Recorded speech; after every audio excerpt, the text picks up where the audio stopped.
Hunter Biden's more than welcome to come in front of the committee. If he wants to clear his good name, if he wants to come and say, these weren't 20 shell companies, they actually did something.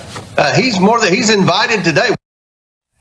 Well, he has to be happy because Hunter has said he's going to. Hunter wants to go, and he wants to speak before the American people. Right. Wants to clear his name. He's more than invited. Wants everybody to hear. And this poor Comer guy. He's trying to get Hunter. He wants him because he keeps making a fool of himself because he says, "Well, we ain't really got nothing." Right. But a squirrel fryer and a hound dog, or says something like that. But they got nothing. What was the first one? Squirrel fryer. Remember? Squirrel fryer. Okay. Squirrel fryer. Yeah. Yes. That was squirrel fryer and a hound dog. Huckabee. By the way, speaking of eating fried squirrel, Willie, did you hear about this new Liz Cheney book that came out? Wait.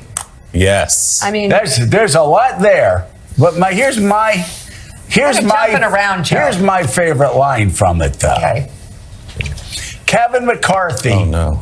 Yeah. Justifying his trip to Mar-a-Lago by saying 3 words that nobody's ever said about Donald Trump. He's not eating. Now, all I can say is this. If Kevin McCarthy's job was to go down to Mar-a-Lago to get Donald eating again, well, he did a hell of a job. Yeah.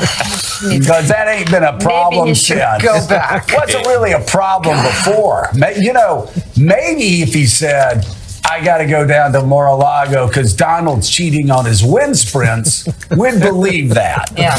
But he's not eating. I don't believe it, Willie. What say you this early morning? We're getting those excerpts out of the book, and man, there's a lot of devastating stuff in there, but nothing more heartbreaking than hearing that Kevin McCarthy said he had to rush effectively to Donald Trump's bedside because, quote, he's not eating after the results of the election, after January 6th, after having to leave the White House. It's like an ailing mother or father in their final days. She's not eating. We should surround her and be at her bedside. Talking about the former president of the United States not eating. And that is why a couple of weeks after January 6th, Kevin McCarthy rushed to Donald Trump's bedside at Mar-a-Lago and got him a fresh bucket of KFC or whatever he was into. I was just going to say, Willie, how comforting that when he left, the last vision he saw was of an ailing Donald lying in that bed with an empty bucket of KFC over his head. Just on his tummy. I mean, well, the chicken was on his, No, I mean, come on. He's not eating. That's you really want to go down to Mar-a-Lago that bad? Like, come on, Kevin. Make a better excuse than that, right? I can't. All right. But anyway, on this Comer thing, as you were asking me, Willie, I heard you in your head asking me this Comer thing. Yeah. He says, just come to our committee. So Hunter says, okay, I'll come to your committee. He goes, all right, we better do this in private now. Now they don't want the American people to see what Hunter Biden has to say. They have been spraying BS for a year about this guy, 2 years about this guy, and keep saying, if he was innocent, he'd come down to our committee. Well, they're coming down to the committee, and now they're like, no, we don't want it to be public. We don't want the public to see this. We're going to hide it behind closed doors. How pathetic. How pathetic that is. And Hunter Biden called their bluff. He said, all right, I'll come down there, but I'm not going to do it in private and let you spin what I said and cherry pick and misinterpret and spin out to the public and go on Fox News afterward and say things that I didn't say. Let's just put it out in the open so the public can decide for themselves.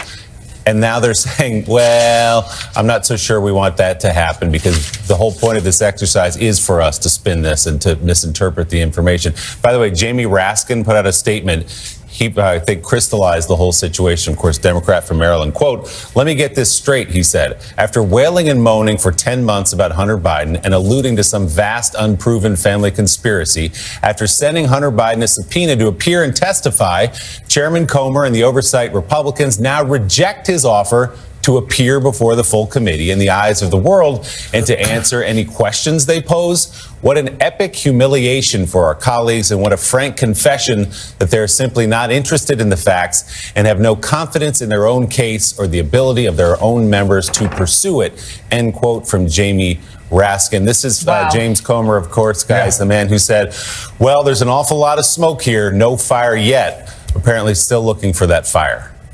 Well, and Jonathan Lemire, he's not the only one who said that. The Wall Street Journal editorial page said, all smoke, no fire. Now, he should keep looking to see if he can find fire, but right now it's all smoke, no fire. That was months ago. And here we are again, Comer once again making a fool of himself. I mean, he can't invent evidence. I know they're all desperately trying for him to invent evidence. He can't invent evidence that's not there. And so, again, the ultimate humiliation, all we hear is Hunter Biden. Oh, Hunter Biden's afraid to talk. Hunter Biden's now saying, okay, that's cool. I'm coming. And now it's Comer and his gang that are running for the hills. It's the and gang their coon hats, Okay. holding a squirrel fryer in their left hand and a shotgun in the right. Yeah, it's the gang that couldn't shoot straight when it comes to this investigation. Exactly. Everything they've done poorly. And everything they've done, they've led to more infighting among Republicans. They have yet to find a there. There's certainly been no link to any wrongdoing with the president, and even what they're suggesting about Hunter Biden. And let's be clear, Hunter Biden does face some criminal charges, separate, though, to what the Republicans are investigating. And this has just been one colossal embarrassment after another. This is reflective of Hunter Biden's new, more aggressive defense strategy, where he's like, yeah, I'll come in public, but I'm not going to let you shape my words. I want everyone to be able to hear my account by myself. And I will say the other word that was racketing around last night on my texts and others is why Comer is doing this about face. And that word is Benghazi.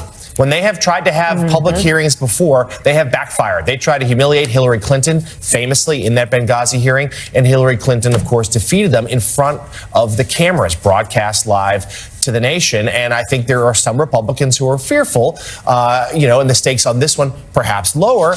But they've made Hunter Biden such a boogeyman for his father ahead of this reelection campaign. They're afraid that Hunter Biden could be up there and testify credibly and further tarnish their accusations. So we've got a lot more on this and other politics percolating this morning, and John Hellman and Jen Palmieri are going to join us in just a few minutes to talk more about this. But first, we're going to turn now to the prospect of more hostages being freed today from the Gaza Strip. It comes after 10 Israelis and 2 Thai nationals were brought back into Israeli territory yesterday.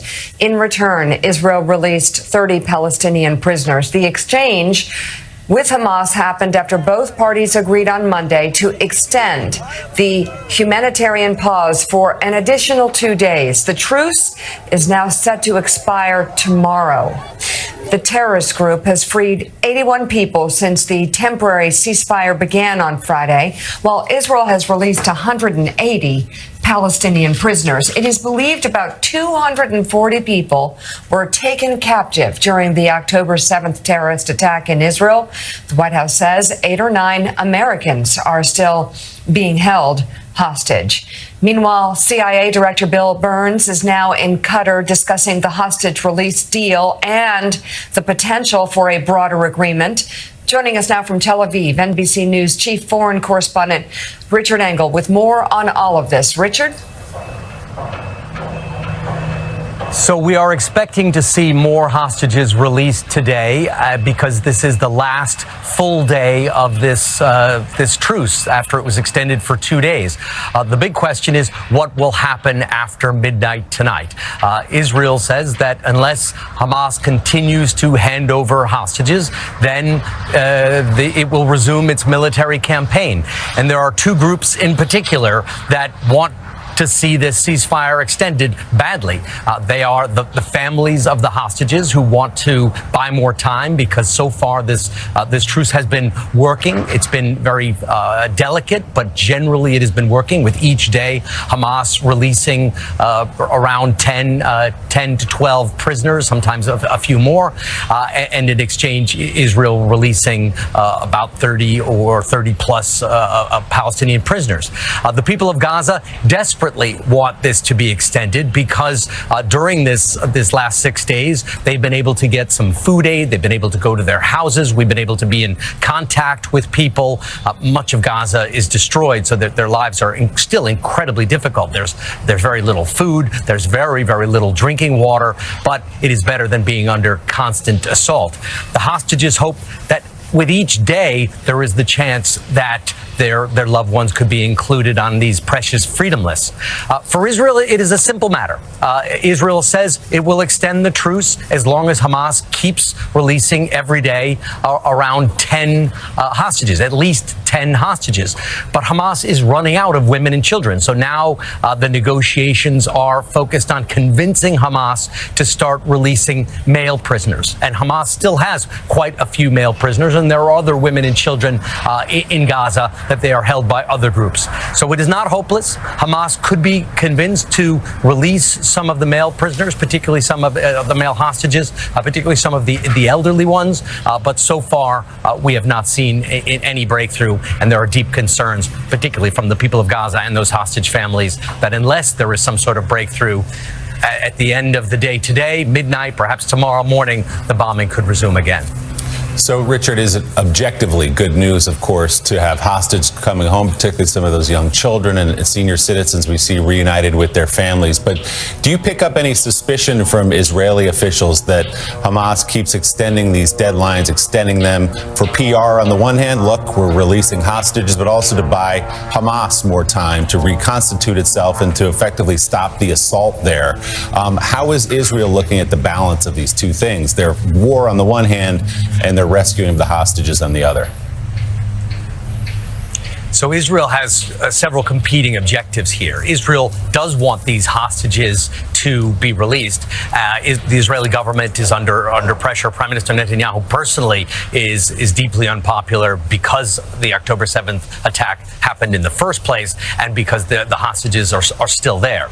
So as long as hostages are coming out, Israel does have an incentive to pause its military operations. Its troops are already in Gaza, and there is no talk at this stage of those Israeli troops coming out.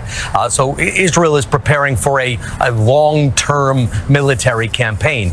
Israel says that its good goal is regime change in Gaza. That could take years, might never succeed, but it is not a short-term objective. So as long as the hostages are still coming out, it seems that Israel is quite happy, not happy, but quite willing to allow this process to continue. The ball at this stage is really in Hamas's court.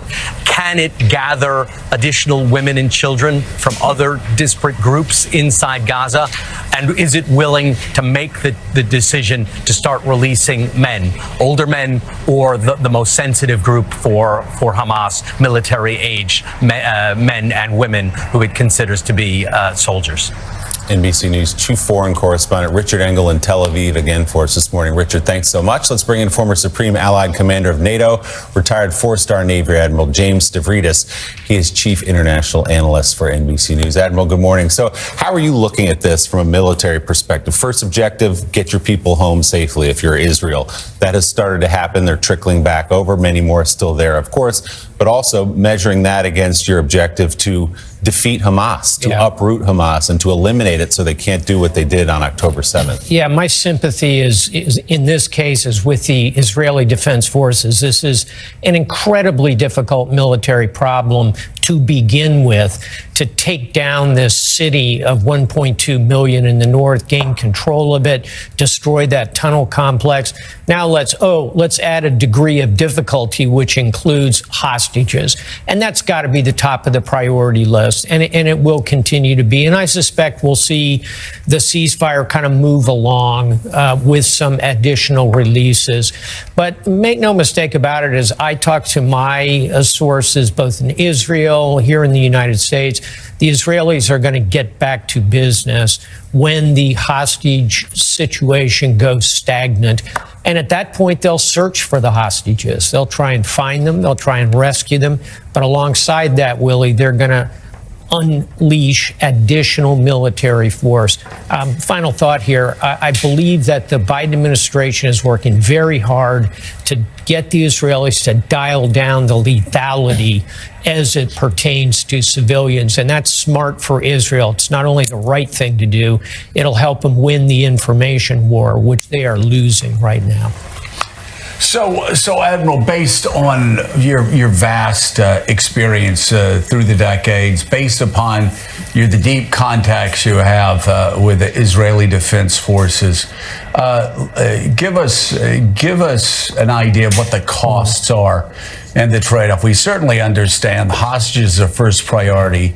These are extraordinary scenes that we're seeing, and such relief with every hostage being released. We can hold that truth right here in our minds, but over here, how much does Israel's military situation degrade every day this ceasefire goes on, and how strengthened is Hamas by each day that Israel delays in rooting up this terror network? Joe, you put your finger on it. And what is happening is always the way in war, which is that a ceasefire, a pause, however you want to categorize it, always favors the weaker side. And militarily, of course, that's Hamas. So what is happening in real time in those tunnels under Gaza, 300 miles of tunnels, Hamas is rearming, resupplying, maneuvering their troops around,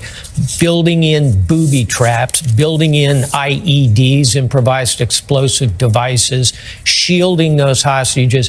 They are strengthening their position. So if you go to the Israeli Pentagon today, they are challenged deeply, and they are thinking through their responses, Joe. So I think the other question is, after the ceasefire ends, what does the military response look like? And I think it will not be the kind of heavy bombing that you've been seeing. I think it'll be more helicopters, less big bombs. It'll be more special forces, less tanks crunching through neighborhoods. You're going to see a shift in how the Israeli military approaches both to the north, and then eventually they're going to go to the south. They're not going to leave South Gaza to become a replay at the end of the day. Well, and as you say, the fact that it's going to be more targeted is not only going to be good for the civilians, it is going to be good for Israel. Strategically, it's going to be good for Israel diplomatically. It's going to allow them to continue without losing, because I certainly, and I know you have too, but I've been hearing from across the Middle East a lot of very nervous Arab countries that want to be Israel's allies, saying this can't continue much longer. We will not be able to form these strategic alliances. So I just want to put this in its starkest terms, and I can ask you this as a military man. Let's just be really blunt about this. This is we are seeing these scenes, these celebrations, these reunions. They're extraordinarily. This needs to be done. This needs to be done. Yeah. But I don't think anybody should make any mistake of it that giving Hamas this time is going to likely lead to the deaths of more Israeli soldiers down the road. More Israeli soldiers are going to die, either because they're setting up landmines, either because they're repositioning in a way where they're going to be able to kill more Israeli soldiers. There is going to be that trade-off, and we need to understand that, right? Absolutely. And this is a big reason, frankly, that this administration's secret weapon, Ambassador Bill Burns, is out on foot patrol through the region. He's making exactly those points quietly behind closed doors.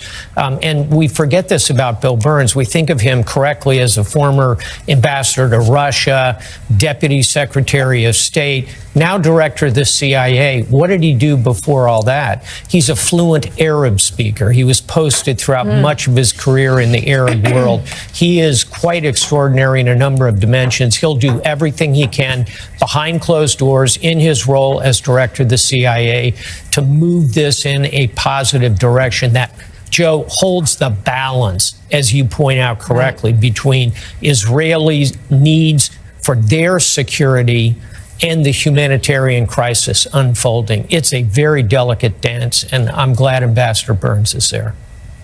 Yeah, some of the best players in the foreign policy world on the field. Global tensions will likely be on full display today, with the UN Security Council expected to discuss calls for a full ceasefire in the Middle East. Israel, of course, opposes that, while other countries, including China, have ramped up calls recently for a total end to the fighting. For more, let's bring NBC News foreign correspondent Janice Mackey-Frayer live from Beijing. Janice, what's at stake for China?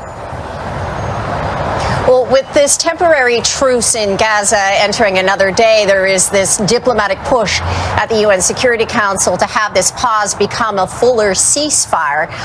Leading this debate, this meeting, is China, which holds the presidency at the Security Council for one more day, at a time when Beijing has been trying to position itself as a global player. It still isn't clear the extent to which China wants to wade into the Mideast conflict, though, beyond calling for stability in order to protect its vast economic interests in the region. Traditionally, it has backed the Palestinians, though it has relations with Israel since the 1990s. But that doesn't mean that Israel sees China as an impartial player. Quite to the contrary, according to Israel's ambassador to China. I sat down with Irit Ben-Abba yesterday for a wide-ranging interview on where the conflict stands and whether she sees China taking a more meaningful role. She has been openly critical of China for not condemning Hamas's October 7th attacks on Israel, and she says that China needs to be more balanced. Here's more of what she had to say. We thought that it would have been appropriate for China as a Security Council permanent member to say something in the line that they condemn this terrorist organization, Hamas. This is something that we didn't hear. And also China is pushing very hard now for a ceasefire. A ceasefire is not what we need. Do you feel like China's taking sides?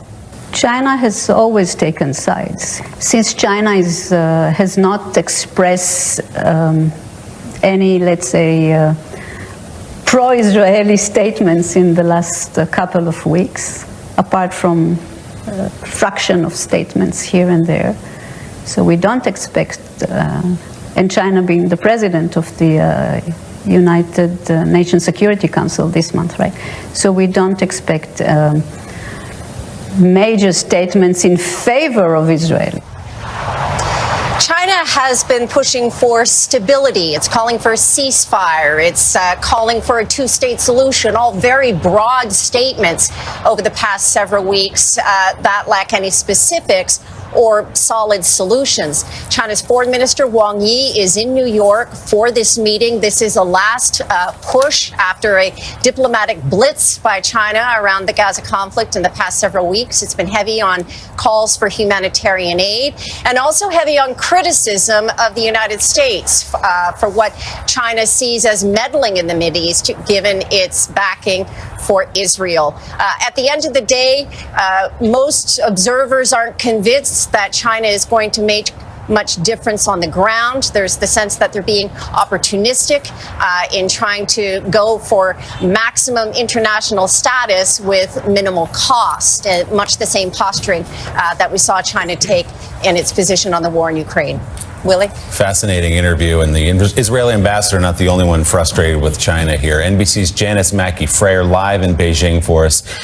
Janice, thanks so much. John, obviously President Biden a couple of weeks ago in San Francisco tried to prevail upon President Xi to step in a little bit, not just here on the Israeli question and the Hamas question, but in Russia and Ukraine as well, really to no avail publicly anyway. Yeah, Xi Jinping really hasn't done that at all. Now that China has not gone so far as to aid Russia's efforts with like weapons, which had been an early concern of the Biden administration, but that he hasn't told Putin to knock it off either. And certainly he hasn't been deemed that helpful, at least to this point in the situation in the Middle East, either, to the frustration of the U.S., even though they are grateful that their relations with Beijing have warmed somewhat in recent weeks, including because of that summit. Admiral, I'm curious, Joe, as to what you think about a debate that's going on right now in Washington, which is the idea of putting some conditions on aid to Israel, which is something the U.S. normally does with other countries, but has not with Israel by tradition.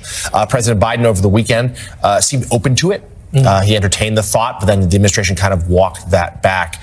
We know there's a lot of political blowback from the left suggesting that Biden should do just that. Yeah. What do you think of it, and knowing just from the military perspective of the importance of the aid to finally get there? I believe that the policy we pursued thus far has been about right, which is to be extremely supportive of Israel at this point. But we are now approaching a place where we can actually help Israel by quietly, behind closed doors, starting to move toward that kind of conditionality. Again, I suspect that is happening, and behind closed doors is a good place for it. Probably too soon at this stage to simply say, hey, we're going to lock down aid to Israel until you do A, B, and C. We're not quite there. We're moving in that direction. Hey, final thought, back to China for 1 second. What Xi is doing here in terms of the Security Council and everything else, it's not just altruism. It's not just big power politics. It's also economics. China's economy is in the doldrums, and the worst thing that could happen would be a wider war in the Middle East. He wants to put a cap on this thing. I think you're going to see the Chinese lean in a positive way over time.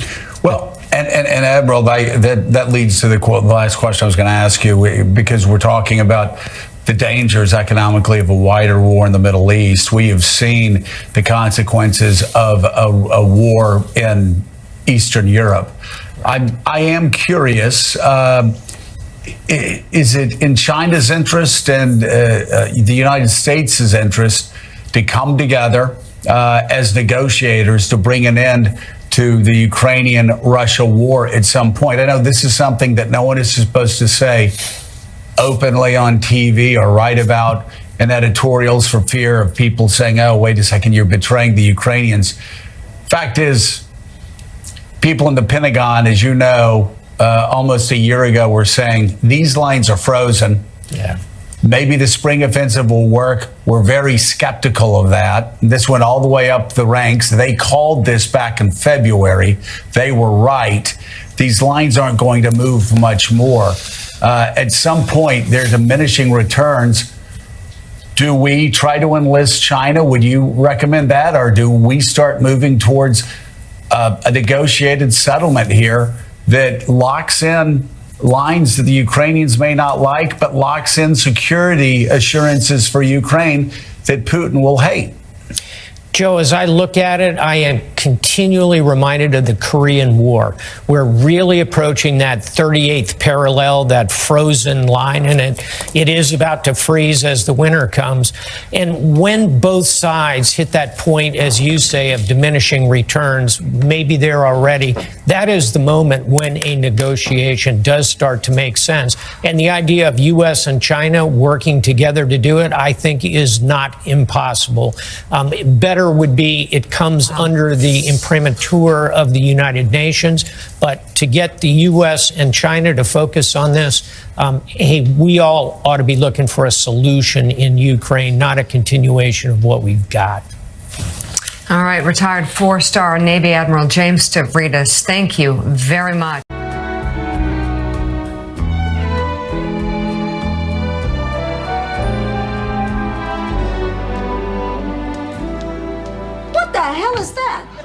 It's a wedding cake for little Joni Winston up the street. You know, Sam and Edna's daughter. That's a girl? Woof! Dorothy, what are you doing up? Her banging woke me. What are you talking about? The toilet seat, Ma. 4 women live in this house. The toilet seat never has to move. You always manage to make it back. Forgive me, sweetheart. Why don't you just get me a litter box to keep next to my nightstand? Rose, is that a wedding cake you're making? Yeah, it's my wedding present to little Joni Winston. Oh, Joni Winston's getting married. How lovely. I wonder how she'll fix the hair on her ears. Well, the wildest part of the evening was when the Latin busboy dropped his crumb brush in my lap. Oh, not the man of your dreams, huh? On a scale of 1 to 10, a 7. Well, that's not bad. Actually, he was more like a 5, but he just looked so good with me on his arm, I gave him another 2 points. That cake looks delicious. Let's cut her up. Well, I was going to give it to Joni Winston, but if you're really that hungry, I'd still have time to make another one for the wedding. Of course, I have to address those 3,000 envelopes in the morning after I pick up the decorations for the hootenanny at the church. But that'll still give me plenty of time to wash cars in the afternoon and give blood before 7. Rose, this is insane. Honey, you have to learn how to say no. Hey, why don't you just sit down here with us and relax for a while? What do you say we have our usual? Great idea. I'll get the bowls and the spoons. I'll get the ice cream. I'll get the chocolate sauce and the whipped cream. Oh, wait a minute. Did anybody see a piece of paper with some directions on it? Oh, honey, we've made these sundaes hundreds of times. We don't need directions. No, I mean directions for the wedding. I promised to get the cake there by 8 o'clock. Do you believe her? She doesn't stop for a minute. I don't agree with it, but I do understand the thinking behind it. My granddaddy was the same way. He always said, idle hands are the devil's workshop. Of course, he also said sitting on cold concrete will cause hemorrhoids. So we just sort of learned when to ignore him.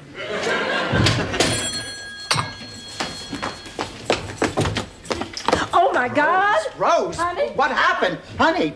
Call an ambulance. Oh, my goodness. Rose. Oh, take it easy, take it easy.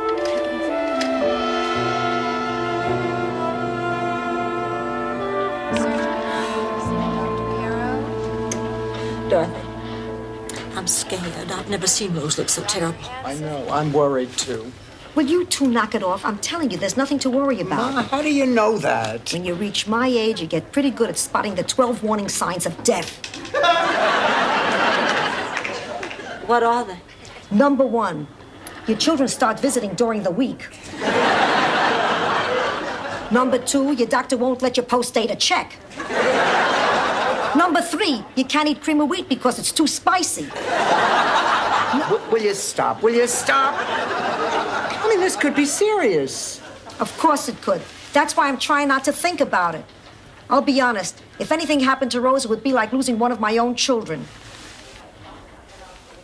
I'm going to the cafeteria. My canasta club gives this hospital's Jell-O 3 stars.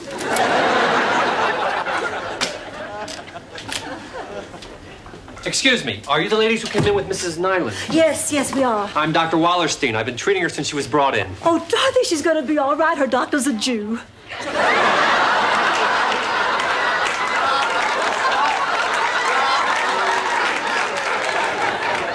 Blanche, please.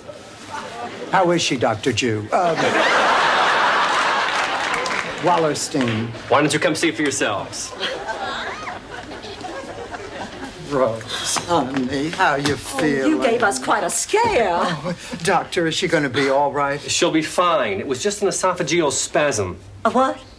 A constriction of the food pipe. It can be very painful and frightening, but it's not at all serious. Oh, thank God. She just needs to take it easy for a few days, and she'll be as good as new. Rose, I want you to relax here for a few more minutes, and then your friends can take you home. Oh, good. Thank you, doctor. Yes, thank you. Is he gone? Yeah, is something wrong? You want him back? No, I just wanted to make sure he was gone. I have to tell you what happened. I died and went to heaven.